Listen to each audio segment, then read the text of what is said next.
میرے نبی کریم صلی اللہ علیہ وسلم آپ کا اخلاق اتنا باکمال تھا، اپنے تو اپنے بیگانے بھی جب میرے رسول کے اخلاق سے متاثر ہوتے تھے تو وہ کلمہ پڑھ کے مسلمان ہو جایا کرتے تھے۔ حضرت بلال عرض کرتے ہیں کہ میں رسول کریم صلی اللہ علیہ وسلم آپ کے ساتھ ساتھ چل رہا تھا کہ جب ہم بازار سے گزر رہے تھے اچانک ایک عورت کے رونے کی آواز آتی ہے۔ آقا کریم کھڑے ہو جاتے ہیں اور مجھے ارشاد فرماتے ہیں کہ بلال جاؤ جا کے اس عورت سے پوچھو یہ روتی کیوں ہے۔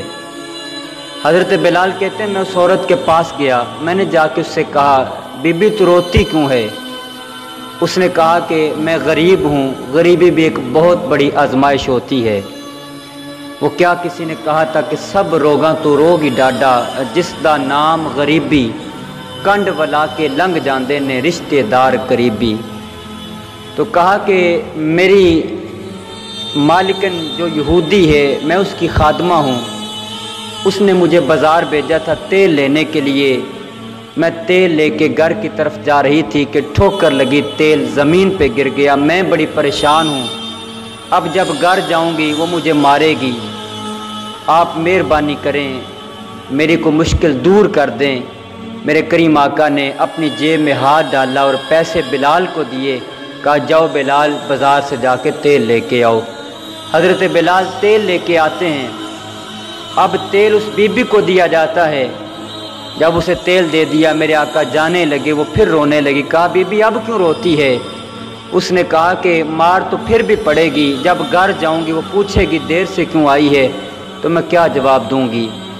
آپ مہربانی کریں اگر میرے ساتھ چلے جائیں تو میری سفارش کیجئے گا، ہو سکتا ہے آپ کے کہنے پہ وہ مجھ سے راضی ہو جائے۔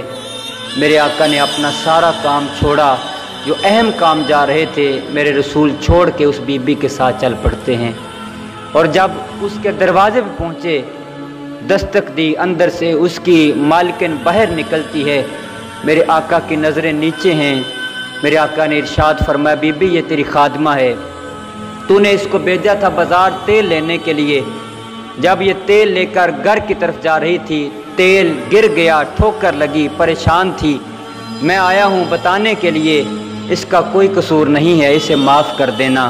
وہ بی بی کہنے لگی کہ اتنی مٹھاس تھی آقا کریم کے جملوں کے اندر، بس میں کچھ نہ کہہ سکی۔ بلال حبشی سے میں نے پوچھا یہ کون ہے؟ اس نے کہا یہ اللہ کے سچے رسول ہیں۔ کہتی ہے پھر میں نے کہا کہ باقی باتیں بعد میں ہوں گی، میں بھی ان کی غلامی میں آنا چاہتی ہوں۔ میرے رسول پاک نے اس بی بی کو اور اس کی خادمہ کو کلمہ پڑھا کے اپنی غلامی میں شامل فرما لیا۔ تیریاں تک کے اداواں میں مرید ہو گئی، یہ میرے آقا کا اخلاق تھا، اپنے تو اپنے بیگانے بھی میرے آقا کے اخلاق سے متاثر ہو کے میرے رسول کی غلامی کو اختیار کر لیا کرتے تھے۔